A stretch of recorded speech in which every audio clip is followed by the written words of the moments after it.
This is a disgraceful situation. This is an Attorney General, Letitia, that went out and campaigned on, I will get Trump. I will get Trump no matter what. I'll get Trump. I promise I'll get him. Let's be clear. This is the mark of a loser who must attack his foes, including the Attorney General of New York. He's called me venomous. He's called me disgraceful. He's called me radical. He's called me a racist. Because Letitia James is simply trying to hold his criminality accountable. This room is undeniably impressive. It really is. The prestige, the wealth, the allegations. I mean, wow. And don't feel bad if you don't have any allegations yet, okay? Which reminds me, Letitia James is here. She had a great year. She's just back there watching all of you. Comedian Jim Gaffigan tries to bring some humor to the situation. Shockingly or not, Trump and James were both in attendance at this event. Prosecutors allege Adams tried to hide the donations by funneling them through straw donors. The money multiplied by thousands of dollars in taxpayer-funded matching funds. Once he took office, prosecutors say Adams used his power to pressure agencies to take favorable action to benefit Turkish officials.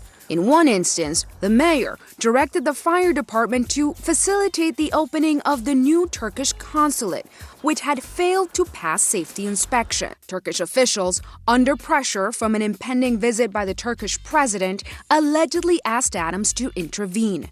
The building opened without incident.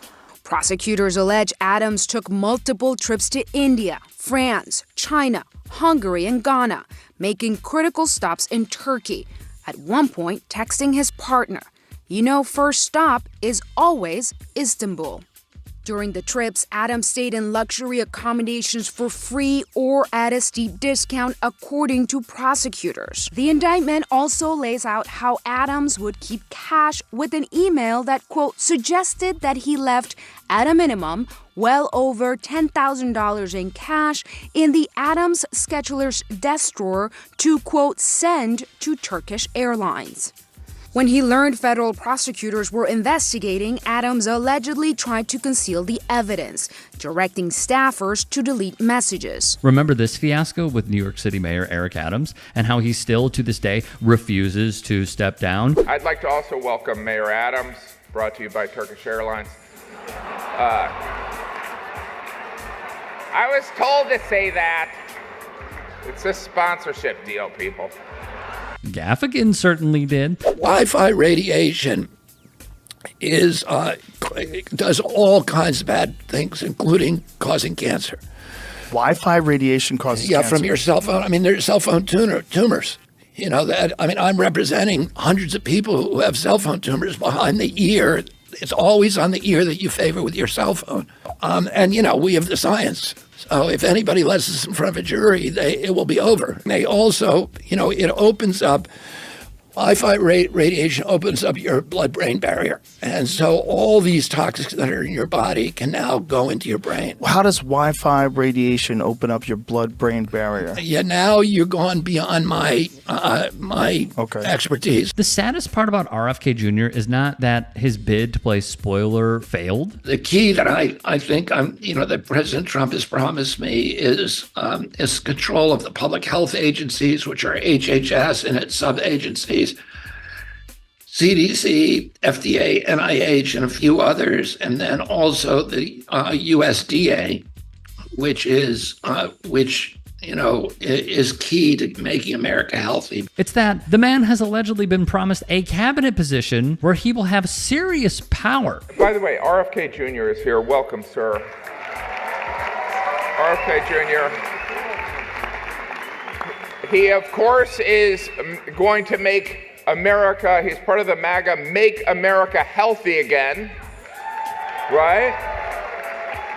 I don't know if he's seen what Donald Trump eats, but Donald Trump eats like, me and the Cardinal, okay? Who could forget this moment in time we wish to erase? But I wonder if the history of bang-bang journalism, if the entertainment of the news industry, if the pursuit of clicks and likes has in some way contributed. Of course, it's gone well beyond what any news agency can even stomach, let alone be held responsible for. The violence has morphed into our inability to hold our own pain and yet see the suffering of others.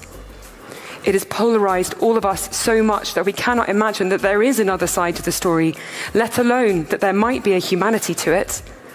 It's a world where it becomes an extremist position to call for a deeply needed humanitarian ceasefire. It's a world where we have a broken discourse. But it's a world, maybe, where conflict journalism can step up. I 10 out of 10 recommend this TED Talk from Beltru, who went over the industry I love so much that appears to have gone into the wind or is beating to its last breath. Gaffigan shines a light on this, much to the chagrin of many in the crowd. Now, I understand some people may have an issue with a journalist appearing on a dais, hobnobbing with the rich and powerful. It would appear like a clear conflict of interest, and that's because it absolutely is. Look, the days of Walter Cronkite are gone. Most journalists have their own TikTok. You know, the President Trump regularly appears on a show called Fox and Friends. That's not a mistake. He's their best friend. It's true, and we have seen it over and over and over again. There are conflicts of interest because it delivers access, it delivers awards, it delivers a consistent paycheck, it delivers fame. It's BS, yet it's where we are. I think we disproportionately stop whites too much and minorities too little. Former Mayor Michael Bloomberg. 95% of your murderers and murder victims fit in one MO. You can just take the description, Xerox it, and pass it out to all the cops. They are male minorities, 15 to 25. Another racist billionaire who ran New York City, plus... I'd like to talk about who we're running against. A billionaire who calls women fat broads and horse-faced lesbians. And no, I'm not talking about Donald Trump. I'm talking about Mayor Bloomberg. Democrats are not going to win if we have a nominee who has a history of hiding his tax returns, of harassing women, and of supporting racist policies like redlining and stop and frisk. Look, I'll support whoever the Democratic nominee is, but understand this. Democrats take a huge risk if we just substitute one arrogant billionaire for another. This country has worked for the rich for a long time and left everyone else in the dirt. Recall when he got dragged during the Dem presidential debate? Former Mayor Bloomberg is here. Mayor Bloomberg, you're going to close that deal on bringing us to 10 million. Can you just, not an agreement, sir. Okay. Now, by the way, there are rumors that Mayor Bloomberg is planning to run for mayor.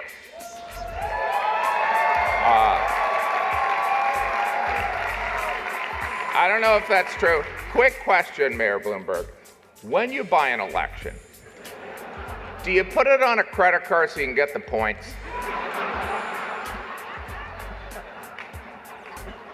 Because that's what I would do. Gaffigan wisely tells it like it is to Bloomberg's face. A billionaire Republican who cosplays as a lefty. Bloomberg funded his own campaign instead of, helping out Americans when he knew he wouldn't make any progress in the race. And thus he bowed out rather quickly. I know he does things or says things that sometimes he doesn't mean everything he says. The billionaire class is once again in it for Donald Trump, like owner of the New England Patriots, Robert Kraft. Joining me now is Woody Johnson, former U.S. ambassador to the United Kingdom and co-owner of the New York Jets. And MAGA loyalist, Woody Johnson. Woody Johnson is here tonight, owner of the New York Jets, heir to the Johnson & Johnson pharmaceutical fortune. In divisive times, sir, you are a shining example. Okay? If the head of Johnson & Johnson can sign an unvaxxed quarterback, maybe there is hope for this country. All right? Not only is Woody Johnson here, Robert Kraft, owner of the New England Patriots, is here. Welcome.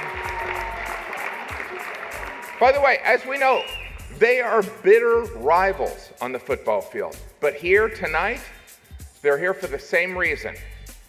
Billionaires supporting Trump. Hey, I appreciate you watching. Now, if you can, please do become a channel member by going to youtube.com/TYTsports and clicking the join button. If that's too much for you, you can just go to tyt.com/join to become a member. It helps all of us out here at the Young Turks and keeps our network afloat. In addition, you could follow me on my socials on Twitter, Instagram, and TikTok. Appreciate the love. Have a great day.